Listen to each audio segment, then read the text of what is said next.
Dumako sa ating pag-aaral ng salita ng Panginoon.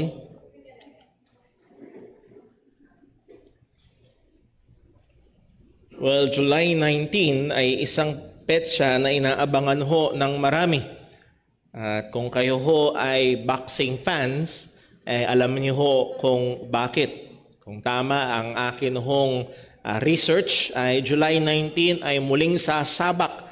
Magbabalik mula sa retirement ang pambansang kamao ng Pilipinas sa walang iba kung hindi si former Senator Manny Pacquiao. At ang isang malaking pagkakaiba ho ngayon ay maraming Pilipino ang divided.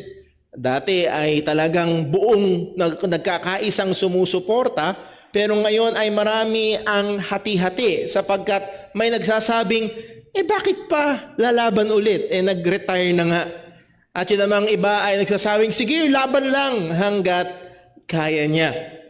Well, maaaring ma-divide ang mga tao tungkol sa dapat ba pang lumaban si Pacquiao or hindi na ba dapat? At nakakalungkot sapagkat maaaring itong mga simpleng bagay na ito ay pwedeng pag-usapan or yung iba ay nauuwi sa pagtatalo. Pero mas nakakalungkot kapag ito ay sa loob ng iglesia ay nagdudulot ng paghahati. Hindi ko ibig sabihin na meron nag-aaway tayong mga kapatiran ngayon dahil sa boxing at wala lalo't higit nagbo-boxing dahil dito. Pero maraming mga bagay na pwedeng pagmulan ng mga pagkakahati sa loob ng iglesia. May mga usapang politika, may mga usapang negosyo, at may mga usapang artista. Pero hopefully bilang mga Kristiyano, lalo na sa mga bagay na maaaring meron tayong hindi pagkakaunawaan or pagkakaisa or agreement when it comes sa mga preferensyang mga bagay lamang, ay magawa natin kagaya ng sinabi ng salita ng Diyos ay tanggapin at mahalin ang isa't isa. Ito ang mensahe natin ngayong umaga. Believers must receive each other because God has accepted us in Christ and must not let preferential differences divide us. Ang mga mananampalataya ay dapat tanggapin ang isa't isa sapagkat tayo ay tinanggap ng Diyos sa pamamagitan ni Kristo at hindi natin hayaan ang mga preferensya lamang na pagkakaiba natin sa mga preferensya ang maghati sa atin. So tayo ho muna ay manalangin. Panginoon naming Diyos, aming Ama sa langit, salamat o Diyos sa iyong salita na patuloy na gabay namin. Salamat sa iyong salita o Diyos na nagtuturo sa amin ng iyong mga katotohanan, nagbibigay sa amin o Diyos ng mga kaalaman upang kami patuloy lumago sa pananampalataya. At nawa o Diyos sa panahon na ito sa pag-aaral namin, bigyan mo kami o Diyos ng liwanag. Tulungan mo po ako bilang tagapagturo. Tulungan mo po ang iyong iglesia at nawa o Diyos ay maingatan ang mga mananampalataya. Lalo na po, Panginoon, sa pagkakabahagi dahil sa mga preferensya lamang. Ama, ikaw po ang maitaas. Ingatan mo kami, O Diyos, sa aming mga kahinaan. Ilayo mo kami sa kasalanan. At Lord, namin din pong hinihiling na ikaw po nawa ang patuloy na magligtas sa mga wala pa kay Kristo Jesus. At lahat ng ito'y dalangin namin sa ngalan ng aming Panginoong Heso Kristo. Amen. Now, maaaring magkaroon ng maraming rason kung bakit maaaring magkaroon ng hindi pagkakaisa, gulo, or pagkakahati-hati o problema sa loob ng iglesia. Merong mga issue ng kasalanan. Maaaring sa loob ng church ay merong kasalanan na magdulot upang mahati ang iglesia. Meron din naman mga pagkakataon na doktrina ang usapan na dahil sa mga maliwanag na katotohanan ng Panginoon na hindi kailangan at hindi pwede ikompromiso ay magkaroon ng pagkakahati sa loob ng iglesia. Na ang mga bagay na ito ay kailangang gawing klaro at kailangan na tayo ay maging matatag pagdating sa usapin ng mga katotohanan ng Diyos at pagdating sa usapin ng mga usaping moral or immoral. Pero dito ho, particularly sa passage na ating binasa sa Romans chapter 14, at actually, aabot ito hanggang Romans chapter 15 sa unang bahagi ng chapter 15, ang ina-address ni Apostol Pablo dito na nagiging sanhi ng hidwaan at sakitan sa loob ng iglesia at pagkakaroon ng confusion ay hindi usapin ng kasalanan, hindi rin naman usapin ng mga doktrina, kundi usapin ng mga preferential issues. At ito ay maaaring magdulot ng potensyal na pagkakaroon ng hidwaan sa loob ng church. Lalo't higit na sa loob ng iglesia ay merong nagsasama-sama ang mga tao na may iba't ibang kultura, may iba't ibang kinalakihan, may iba't ibang preferensya. At narito ang isa sa mga bibigyan dating pansin ngayong umaga ay sa loob ng church ay may mga Kristiyanong may iba't ibang level ng kalaguan sa pananampalataya. Makikita ho natin kung napansin niyo ho, may minention si Apostol Pablo na they that are weak. So merong mga Kristiyano na again sila'y mahina pa sa pagdating sa kanilang pananampalataya, and it assumes na merong mga strong. So naroon ang mga potensyal na maaaring mga pagkakaiba na magsilbi magdulot ng potensyal na pagkakahati at problema sa loob ng iglesia. Particularly sa church sa Rome, merong mga Kristiyano na nahandog sa church na galing sa very paganistic background. Sila'y sumasamba sa mga iba't ibang mga Diyos-Diyosan at namumuhay sa iba't ibang mga kaparaanan. And then meron din naman sa loob ng church at Rome na galing sa very rigid and ritualistic religious background, kagaya ng mga Hudyo na napakahigpit nila pagdating sa pananampalataya sa Panginoon at sa pagsunod sa mga kautusan ng Diyos. So muli, magsasama-sama sa church ang mga taong iba't iba ang pinanggalingang lugar, iba't iba ang kalaguan, level ng paglago sa pananampalataya, ay iba't ibang background maging sa pagdating sa kanilang spiritual na kalagayan. Kaya may potensyal talaga na magkaroon ng mga issues, divisions, clashes sa loob ng iglesia. Again, we're not speaking about moral and immoral things. Pagdating sa kasalanan ay kailangan nagkakaisa tayo. We're not speaking about major doctrines, and that is lalo na may kinalaman sa ebanghelyo, sa kaligtasan. Pero pagdating sa mga lugar na hindi particularly diretsang ina-address ng Scripture, ay merong mga Kristiyano na may mga pagkakataon nagiging masyadong dogmatic. Ang nangyayari ay naisasantabi o nababaliwala o nahatulan ang mga ibang kapatid na hindi sila katulad. Yun ang kailangan nating pag-ingatan. So ngayong umaga hong ito, para mas maunawaan natin yung ating pag-aaral ng Romans chapter 14 hanggang chapter 15, ay ililigay muna natin yung foundation. And for that, gusto ko tayo munang pumunta sa Ephesians chapter 2. Ephesians chapter 2, at dito ho ay sa book of Ephesians chapter 1, 2, and 3 ay isa sa mga dakilang doktrina na itinuturo ni Apostol Pablo ay patungkol sa katotohanan ng iglesia, about the church, at sino ang bumubuo sa iglesia. Ang sabi sa Ephesians chapter 2 verse 11, Ephesians 2 verse 11, wherefore remember that by being in time past, that ye being in time past Gentiles in the flesh, who are called uncircumcision by that which is called the circumcision in the flesh made by hand. So again, merong two groups of people, uncircumcision and circumcision. Ano yun? Gentiles and Jews. Mga Hentil at mga Hudyo. So yun yung dalawang malaking grupo. Pagdating sa verse 12, that at that time, ye, Gentiles ang tinutukoy, were without Christ, being aliens from the commonwealth of Israel and strangers from the covenants of promise, having no hope and without God in the world. A very, very poor and dark na sitwasyon ng mga Hentil. Can you imagine that? No hope, no God. Wala silang pag-asa.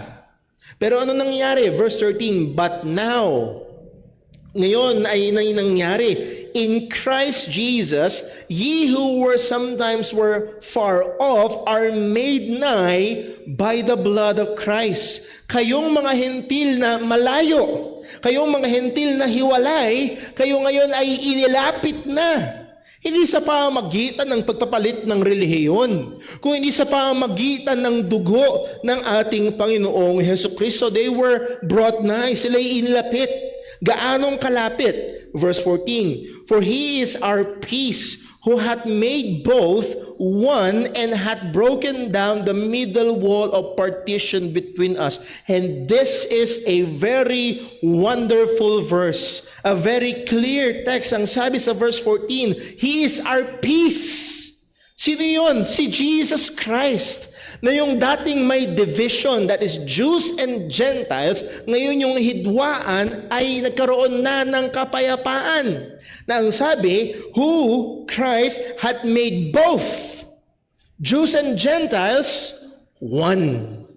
Pinagkaisa ni Kristo ang Hudyo at ang Hentil. Itong dating walang pagsasama, itong dating walang pakialamanan, itong dating talagang inaalimura ng mga Hudyo at tinatawag na aso ang mga Hentil, ay ngayon pinagkaisa ni Kristo and had broken down the middle wall of partition between us. Itong naghahati na ito ay inalis na ni Kristo, verse 15, having abolished in His flesh, and that is through the cross, the enmity, even the law of the commandments and contained in the ordinances, for to make in Himself twain one new man, so making peace. Mula dito sa dalawang ito, pinagkaisa ni Kristo to make one new man. And what is that? That is the church. Kaya sa loob ng church, sana makita nyo, ang church ay binubuo ng mga pagano at Hudyo. Mga taong strict monotheist at mga taong polytheist.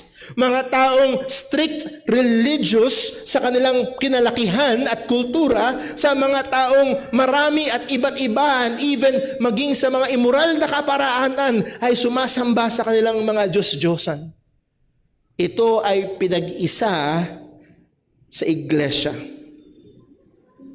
God by Christ has joined both Jews and Gentiles into one body, the church. At ang gusto kong makita ho natin dito, mula hindi lamang yung napakaraming magagandang katotohanan patungkol sa iglesia, but the church is composed, ang iglesia ay binubuo ng mga tunay na mananampalataya ng ebanghelyo, whether Hudyo man or Hentil. So ito ay isang napakagandang bagay, lalo na para sa atin ng mga Hentil na sabi sa salita ng Diyos, wala tayong Diyos. Yes, ang mga Hentil noon, maraming Diyos-Diyosan, pero walang tunay na Diyos. Walang Diyos, walang parte sa Israel, sa mga tao ng Diyos, walang parte sa mga pangako at biyaya ng Panginoon, walang pag-asa at walang Kristo na tagapagligtas. Pero tayo ay pinag-isa ng Panginoon. Ito ay dakila at napakagandang katotohanan.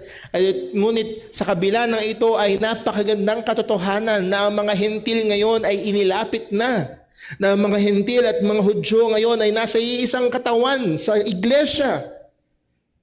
Ito ay nagdudulot din naman na nagdadala ng mga ilang mga kahirapan or hamon. Yes, lahat tayo ay naligtas sa biyaya ng Diyos sa pamamagitan ng pananampalataya kay Kristo. Ang mga Hudyo at Hentil na ito ay magkakapatid na sa Panginoon. They are brothers and sisters in Christ. Lahat sila ay mga anak na ng Diyos. Lahat sila ay mga tao na ng Panginoon. Iisang katawan ang iglesia. Ngunit, gaano mang kadakila ang katotohanan ito, meron itong mga hamon na daladala.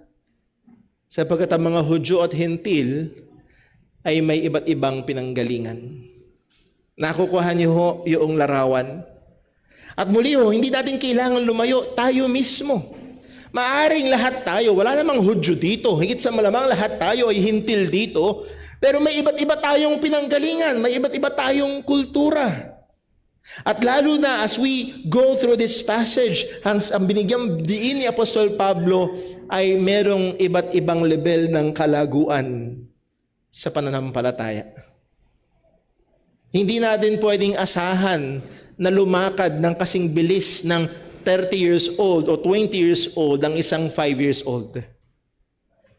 Hindi mo aasahang tumakbo ng ganong katindi. Merong pagkakaiba. Particularly dito sa church at Rome, ito ay binubuo ng mga Hudyo at mga Hintil na niligtas ng Panginoon. Just to give us an understanding sa struggle na meron sila, and hopefully may apply natin sa konteksto natin. Ang mga Hudyo na naligtas ay galing sa striktong Judaistic background, na kung saan ang mga kautusan ng Diyos at mga tradisyon ay nakatahi sa kanilang pang-araw-araw na buhay. Ang paniniwala nila sa Diyos at mga bagay sa Diyos ay hindi tuwing linggo lamang para sa kanila. Ito ay mula sa araw-araw, mula sa mga damit na kanilang sinusuot, sa pagkain na kanilang kinakain, sa mga festivals na kanilang dinadaos, sa mga araw-araw nila na nakakaugalian, nakikita sa kanilang paligid. Ito ay nag-uugat sa kanilang pagiging Hudyo sa mga kautusan ng Panginoon. So sana makita ho natin na in the very fiber of their community ay nakatahi itong mga pagsunod nila sa mga kautusan ng Panginoon. It is their very way of life. Muli ho, hindi linggo lamang. Or sa kanila, hindi Sabbath lamang. Their faith is in Christ had set them free from those external ceremonies. Nung sila'y nanampalataya kay Kristo, sila'y pinalaya na mula sa mga bagay na yun. Pinalaya nila sila mula sa mga rituals and mga dietary laws. Ngunit marami sa rin sa kanila ang maaaring hindi pa lubusan na naia-apply o nauunawaan at naisa sa buhay itong kalayaan na meron sila kay Kristo. Biruin mo, sabihin natin, 60 years old na yung Hudyo nung siya'y naligtas. Buong buhay niya, hindi siya kumakain ng isda na walang kaliskis. Tapos ngayon biglang may maghahain sa kanyang harapan ng hito. I'm not saying na bawal ang hito, pero hindi ko type ang hito, personally. Nevertheless, mga kapatid, naunawaan niyo, buong buhay niya.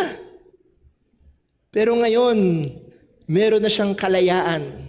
Hindi na kasalanan para sa kanya ang kumain ng baboy, pero buong buhay niya hindi siya kumakain ng baboy.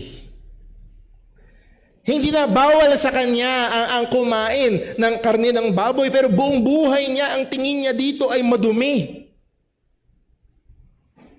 At ngayon, siya'y, naalala niyo sa church at Corinth, merong kainan talaga tuwing Lord's Supper. Tingnan nyo, anong dala-dala ng mga Hintil? Ihahain.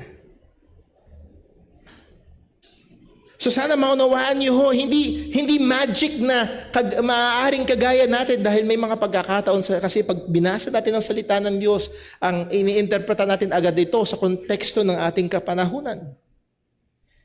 It is very common, sabi nga ng isang Bible scholar, it is very common for converted Jews to hold to some form of Mosaic traditions. Yes, ligtas na sila. Yes, may kalayaan na sila kay Kristo. Pero yes, for so long a time, yun lang talaga yung paraan ng pamumuhay nila. It may take a while para mag-adjust. Or maaaring totally, kahit pwede na, hindi talaga sila kakain ng baboy hanggang mamatay. Nakuha niyo ho? Dahil doon sila galing. At maaaring mahihirapan silang i-apply yung kalayaan nila na meron sila kay Kristo. Now, on the other side naman, maaaring may mga Hentil na galing naman sa mga paganistic practices, sa pagsamba sa maraming mga Diyos-Diyosan at yun yung kanilang background. At ilan sa mga Diyos-Diyosan na ito, para ipaglingkuran sila at i-celebrate ang mga Diyos-Diyosan na ito ay sa pamamagitan ng mga kahindik-hindik na mga ritual. May mga nag-aalay ng kanilang mga anak para sunugin. May mga kumakain ng parte ng katawan ng hayop na hilaw. May mga gumagawa ng mga orgies and sexual activities to worship their gods. May mga nag-aalay ng mga pagkain sa kanilang mga Diyos-Diyosan. Do you remember yung kalagayan? Isa sa mga problema sa church at Corinth ay ito mismo, meat offered to idols. Bisitahin lang natin muli, 1 Corinthians chapter 8. So hindi ito problema lamang sa Rome, ito ay higit sa malamang problema sa maraming mga iglesia. 1 Corinthians chapter 8 verse 4, ang sabi ng salita ng Diyos ay ito, 1 Corinthians chapter 8. As concerning therefore the eating of those things that are offered in sacrifice unto idols, we know that an idol is nothing in the world, and that there is none other God but one. Okay? Ito yung strong. Sa pagpapatuloy natin sa Romans chapter 14, makikita nyo ito yung strong. We know. Wala naman talaga mga Diyos-Diyosan. So halimbawa, merong statwa dito, then may nag-alay ng mansanas. May kapangyarihan ba yung bato na yon? May matang hindi nakakakita, may bibig na hindi nakakapagsalita, may kamay na walang kayang gawin? Ano lang yun? Bato lang yun. Anong epekto nandun sa mansanas? Wala. Hindi magically na nagkakaroon ng evil spirit yung mansanas na pag kinain mo, ikaw ay makakontamina. Idols are nothing. Naalala ko ho, nung ako'y bata pang mananampalataya at nabubuksan doon sa kaisipan na ayaw ng Diyos, ng mga Diyos-Diyosan na ito. Pero naalala ko, meron kami nilalagay sa sasakyan noon, yung maliliit na poon. At nakita ko doon sa bahay. Sabi, ayaw ng Diyos to ah. Pero meron pa rin, naku, pag binasag ko to, pag tinapon ko to, baka kung ano mangyayari. But that's nothing. That is nothing. Ang sabi ng salita ng Diyos. We know that idols are nothing. Verse 5, 1 Corinthians chapter 8. For though there be that are called gods, whether in heaven or in earth, as there be gods many and lords many, marami silang tinatawag na Diyos. Itong mga paganong ito, marami silang tinatawag na Diyos. Verse 6, but to us there is but one God. Sa ating mga Kristiyano, iisa lang ang Diyos. Hindi siya ang pinaka nasa upper level ng pyramid, na siya lang ang pinaka-bossing at merong mga maliliit na underboss. No! There's only one God and then none else. Ang sabi ng Panginoon, there's no one else besides me. But to us there is but one God, the Father, of whom are all things, and we are in Him, and by one Lord Jesus Christ, by whom are all things, and we by Him. Verse 8, howbeit, ito na yung punto, there is not in every man that knowledge. Hindi lahat ay merong ganitong karunungan. Meron pang kulang sa paglago, sa kaalaman. Maaaring all throughout their lives, again, alam natin, lalo na sa kultura natin na lumaki sa maraming na Katolisismo, ay titignan pa rin yung mga estatwa na yun na baka nga may kayang gawin. Baka nga may power. Baka nga may special something doon sa tanso, bakal, ginto na hinulmahan na yun. Maaari hindi pa sila lumalago, howbeit there is not in every man that knowledge, for some with conscience of the idol unto this are. Ang sabi ni Pablo, merong, yes, Kristiyano na sila, pero ang kanilang konsensya, ang kanilang isip ay apektado pa rin ng kanilang pinanggalingan dahil napakalalim nila, napakatagal nila doon, at doon sila na-expose all of their life. Itong mga statwa na to ay mga Diyos-Diyosan. Yes, Kristiyano na sila. Pero ang sabi, with conscience of the idol unto this very hour. Hanggang ngayon, nahadun pa rin sa isip nila. Very hour, eat it as a thing offered unto an idol. Na pag kinain nila yung mansanas na yun, para sa kanila, kinain pa rin nila ang isang bagay na inoffer sa isang Diyos-Diyos. Meron bang Diyos-Diyosan? Wala. So inoffer yun talaga sa? Wala. Pero parang nga sa kanila, dahil galing sila doon, maaaring Kristiyano na sila, pero nandun sila sa mahinang kalagayan. At pag nakita nila na yung mansanas na yun, kinuha mo, tapos inoffer mo sa kanila, hindi, inoffer sa idols yan eh. So, nakukuha niyo, again, we're not speaking about believers and unbelievers. These are both believers.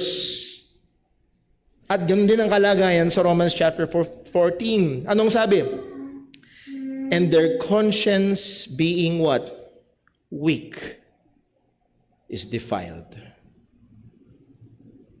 Kapag, ano ka ba? Grabe ka naman. Wala yan. Tuloy mo lang. Kain ka lang. Sige, kunin mo lang. Wala yan. Pero dahil sa ang konsensya niya, sa kaisipan niya, hindi, Diyos-Diyosan yun. Pero ipinilit mo sa kanya, you have damaged your brother's conscience.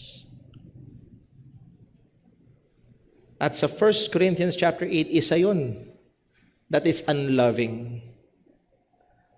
It may be true, yes, walang Diyos-Diyosan, pero that's very unloving na ginawa mo sa iyong kapatid.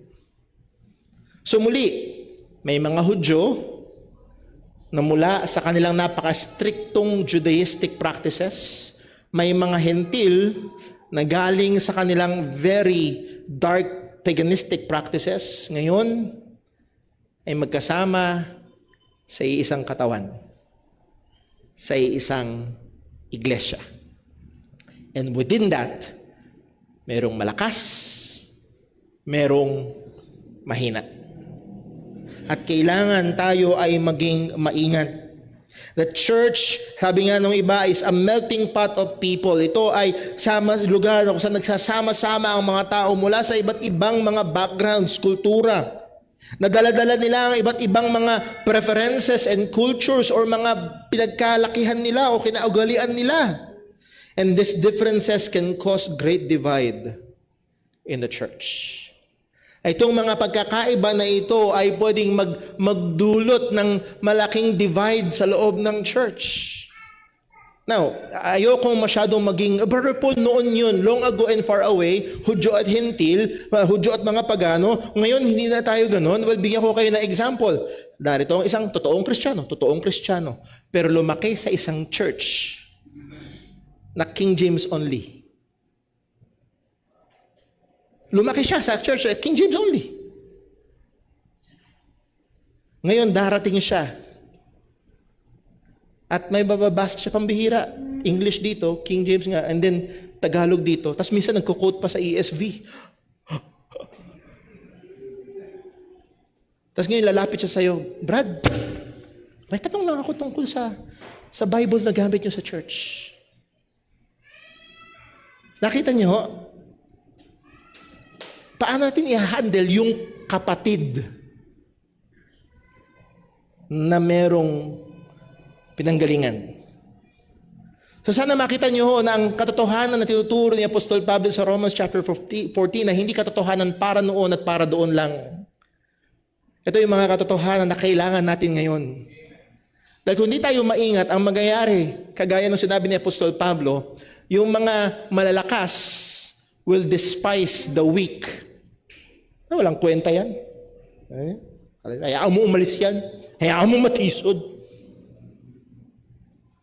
O yun namang mahihina, they will judge the strong. Grabe naman sila. Wala, mga hindi banal. Mga makamundo. Hahatulan nila. Yung mga, dahil alam nila na may kalayaan sila kay Kristo. At pwede magkaroon ng problema sa loob ng iglesia.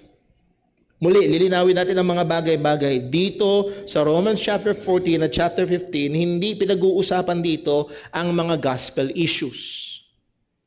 Okay? Hindi pinag-uusapan dito ang patungkol sa pagka-Diyos ng ating Panginoong Hesukristo. Hindi pinag-uusapan dito ang kamatayan ni Jesus sa krus para sa ating mga kasalanan muling pagkabuhay. Hindi pinag-uusapan dito ang doktrina patungkol sa kaligtasan. Bakit? Pag ang pinag-uusapan ay patungkol sa doktrina, patungkol sa kaligtasan lalo na, makikita nyo iba ang dealing ni Pablo. Just to give us an example, sa Acts chapter 15 verse 1, Acts chapter 15 verse 1. Ano nangyari? Meron dumating sa church, meron mga nagtuturo sa loob ng church na napipilipit ang ebanghelyo. In a way na dinadagdagan nila ang ebanghelyo. Ang sabi sa Acts chapter 15 verse 1, and certain men which came down from Judea taught the brethren. Nagtuturo sila. Anong tinuturo nila? And said, except ye be circumcised after the manner of Moses, ye cannot be saved. Inilalahok nila at isinasama nila sa gospel, sa paraan ng kaligtasan ng pagpapatuli. Hindi lamang yun, pagdating sa verse 5, but there rose up certain of the sect of the Pharisees which believed, saying that it was needful to circumcise them and to command them to keep the law of Moses. Sige, ang usapan dito ay kaligtasan. Napipilipit ang ebanghelyo. At kung alam niyo ang pag-aaral natin sa Galatians, so kung naaalala niyo ang pag-aaralan sa Galatians, hindi malabo ang sinabi ni Apostol Pablo. Ang sabi niya sa Galatians chapter 1 verse 6, I marvel that ye are so soon removed from him that called you into the grace of Christ unto another gospel. Verse 7, which is not another, but there be some that trouble you and would pervert the gospel of Christ. So meron mga nagpa-pervert, nagpipilipit ng gospel ni Kristo. They do not deny Christ, but they pervert the gospel of Christ. Doon tayo kailangan maging napakaingat, mga kapatid. Dahil may mga nagsasabing manampalataya ka rin kay Kristo para ka maligtas. May mga nagsasabing na maniniwala sila sa kamatayan muling pagkabuhay ni Jesus para sa kaligtasan. But at the same time, pinipilipit nila sapagkat dinadagdagan nila. Anong sabi ni Pablo? Verse 8, but though we or an angel from heaven preach any other gospel unto you than that which we have preached unto you, let him be accursed. Hayaan niyo silang masumpa. Ang hatol ng Panginoon nawa ay bumagsak sa kanila. Sa ibang translation, let them be damned to hell. So, pagdating sa gospel issues, mahigpit si Apostol Pablo. At pagdating sa gospel issues, kailangan nating maging mahigpit. Naunawaan niyo mga kapatid? Hindi tayo magtotolerate na mga magsusubok mag-add sa gospel. Again, we are not against prayer. Yes? Pero pag idadagdag na ang sinner's prayer para maligtas ang isang tao, I'm against that. Nang sinasabi na sa tao para sila maligtas, pray this prayer after me and be saved. No, ang sagot ng salita ng Diyos, how may I be saved? Believe on the Lord Jesus Christ and thou shalt be saved. Again, we're not against prayer. Pero pag ito'y dinadagdag na sa ebanghelyo, magigit tayong maingay. Magigit tayong klaro. So sana makuha nyo, hindi ito ang issue sa Romans chapter 14.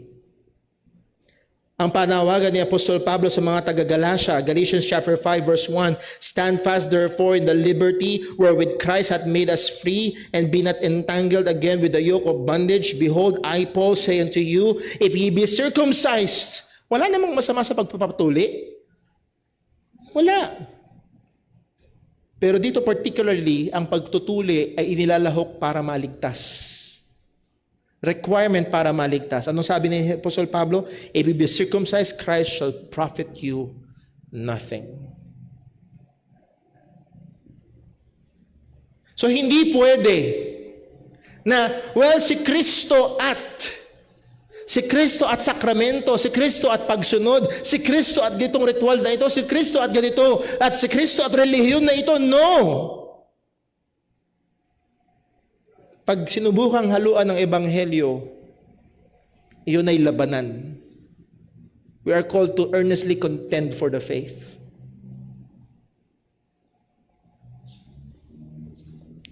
Now, when it's a matter of preference, Okay? Hindi pinag-uusapan ang patungkol sa kaligtasan, hindi pinag-uusapan ang patungkol sa kasalanan dahil pagtungkol sa mga bagay na yun, clear si Apostol Pablo.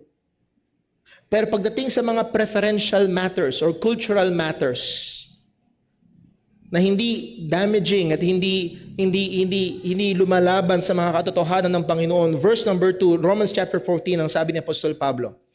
Romans 14 verse 2. For one believeth that he may eat all things, and another who is weak eateth herbs. So hindi to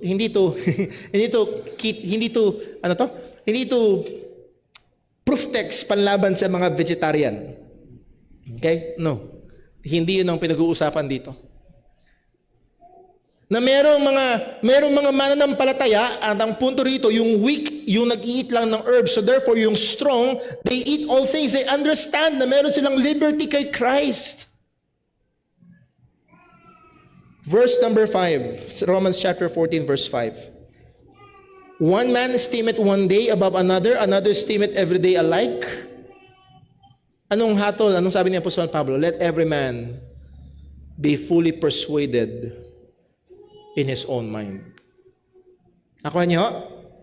Sa Galatians chapter 1, when it comes to the matters of the gospel, ang sabi ni Pablo, let them be damned. Sa Romans chapter 14, ang sabi ni Pablo, well, hayaan niyo sila makumbinsi sa kanilang mga sariling kaisipan. So si Apostol Pablo, in a way, here exercises what theologians call a spiritual or theological triage. Alam niyo yung triage? Sa medicine, may triage. Inaano niyo kung sino yung kailangan agad harapin, sino yung makapaghihintay pa, sino yung talagang emergency, sino yung medyo emergency lang, sino yung kahit bukas pa. Nakuha niyo? At uunahin yung yung agaw buhay, uunahin yun. At ganoon din, pagdating sa theology, we need to learn theological triage. May mga bagay na talagang kailangan natin pag-usapan at hindi pwede magkaiba tayo dahil pag hindi yung isa sa atin, hindi Kristiyano. Pero may mga bagay na ang hatol natin ay ito. Let every man be convinced in his own mind. Now, ang isang malaking problema ay ito. Kapag napagpalit natin. At maraming mga mangangaral at maraming mga churches ang nangyayari yun na pagpapalit nila. When it comes to gospel issues, ang sasabihin nila, well, let every man be convinced in his own mind. Kanya-kanya yan. Pagpunta sa langit, kaligtasan, kanya-kanya yan. No. Hindi pwede. At yun yung danger ng mga dumatawag sa ecumenical unity. Na, hindi economical. Ecumenical. Kahit anong pananampalataya mo, basta mahalin lang natin si Lord at ang isa't isa. Lapit, sama-sama tayo. Now, ang danger naman nung iba na yung mga preferential issues and cultural issues, pinopronounce nila, let them be accursed. Yung mga legalistic churches, I can still remember yung isang youth camp na napuntahan ko na pauwi na. Siyempre, magbabiyahe na pauwi yung mga young people. They will try to wear comfortable clothes. Magdusot sila ng komportabling damit. Mahaba ang biyahe pauwi mula Benguet, Sablan Benguet, sa may Banting Baguio, pauwi ng Maynila yung iba. Yung iba pauwi pa ng malayo pang lagpas pang probinsya. At nakita nung, as far as I can remember, asawa nung pastor, yung ilang mga young people na babae, na nakapantalon. I can still hear yung words niya sa isip ko. Ang sabi ng asawa ng pastor, they need to be saved.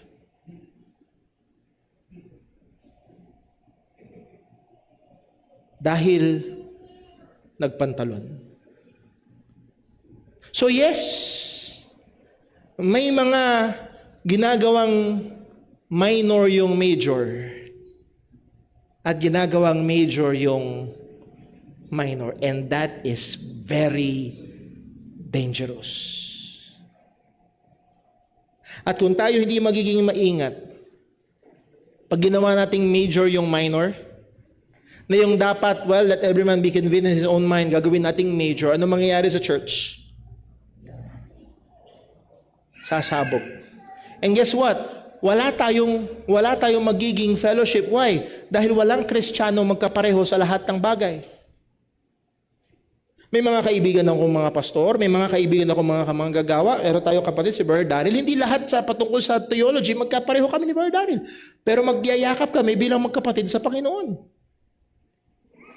Pero pag ang isa sa amin ay humuwalay na sa Ebanghelyo, bye-bye. Nakuha niyo yung pagkakaiba? So again, we major on the majors.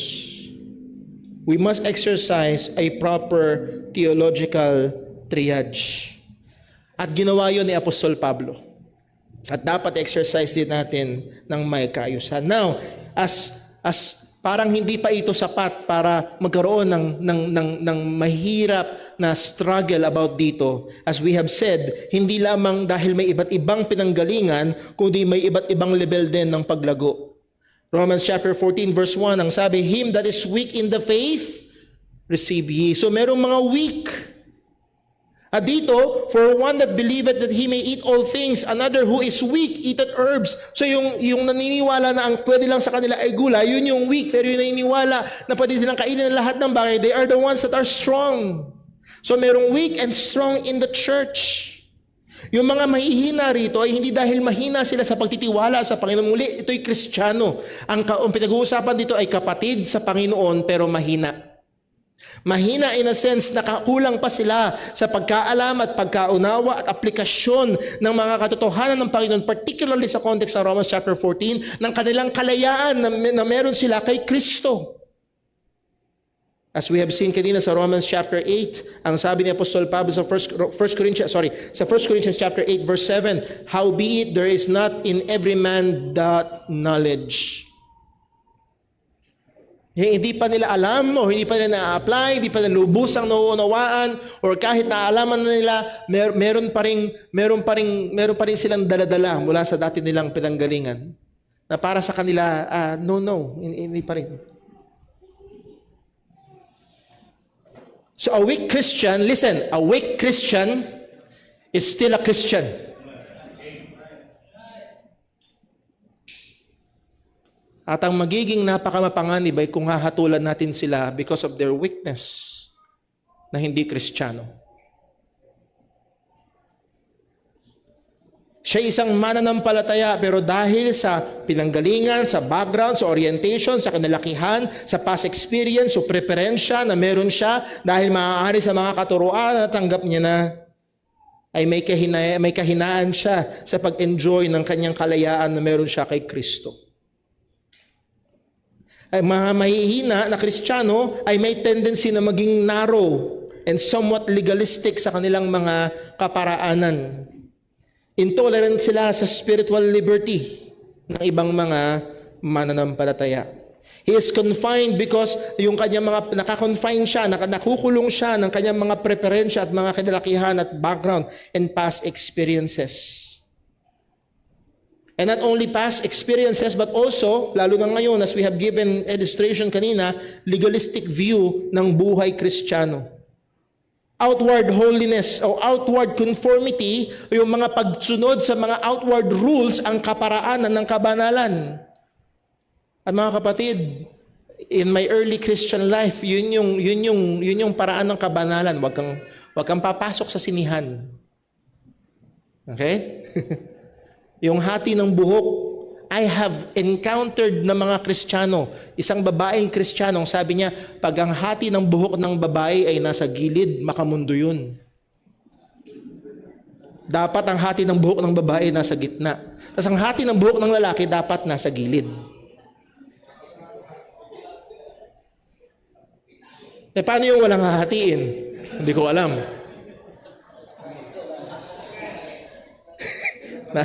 Hindi ko alam kung spiritual o makamundo. Pero isang bagay ang sigurado, yung may kasiraan ay papalitan ng walang kasiraan. Next subject.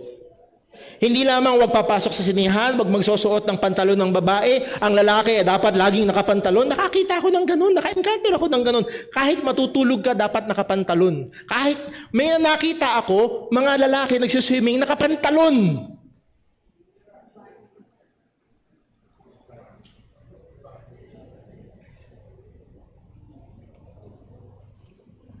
At yung iba, unquestioning loyalty to their pastor. I have fellowship one time. Alam ko na yung church nitong Kristiyanong ito ay masyadong pagtataas sa pastor nila. Yung church na pinanggalingan niya. E then nakita niya na minsan yung isang young people mula sa ate church, di ko sasabihin kahit hindi, wala na dito yung young people na yon. Nakita niya na sa isang umpukan ng mga young people, youth camp yun naglalaro kami, yung gestures natin. At sa sobrang tuwa ng young people natin, natulak ako. Kitang-kita ko yung expression sa mukha nung Kristiyanong galing sa napakataas ang tingin sa pastor. Sabi niya, parang sa kanya, hindi pwedeng itulak ang pastor. Hindi pwedeng i-joke ang pastor, hindi pwede. Ano yan kulang na lang, parang anghel yan Pero tisod na tisod sila sa ganun. Again, yung Kristiyanong may kahinaan ay maaaring nakukulong sa mga ganung paniniwala. Na yung malakas naman na Kristiyano ay isang mananampalataya na nauunawaan niya ang kanyang kalayaan kay Kristo, na-enjoy niya ang kanyang freedom kay Kristo, at hindi siya nako-constrain ng mga seremonyas at tradisyon. Now again, ang pinag-uusapan natin ay hindi gospel issues, hindi moral issues. At ang malakas na mananampalataya, ang tendency niya ay mamuhay siya ng may kasayahan at kalayaan kay Kristo. Ay may mga Kristiyano na pag nakita nila yung pastor, oy nasa SM yung pastor, karnal nasa SM yung pastor. At may mga pagkakataon naman na yung mga Kristiyano, now ito naman gusto kong paalalahanan tayo, gusto kong maging sa biyaya ng Diyos maging maayos tayo. Ang paalala ni Apostol Pablo sa Galatians chapter 5 verse 13 dahil may danger. Galatians chapter 5 verse 13. For brethren, ye have been called unto liberty. Yes, may liberty ba tayo kay Kristo? Yes.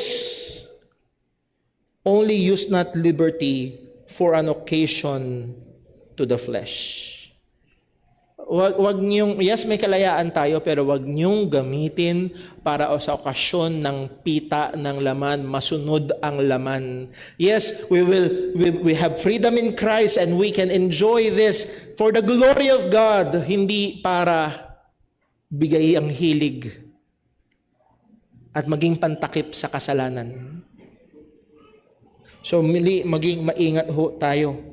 Sa 1 Peter chapter 2 verse 16, ang sabi ni Apostol Pedro, 1 Peter chapter 2 verse 16, live as people, sa ESV version, live as people who are free, not using your freedom as a cover-up for evil.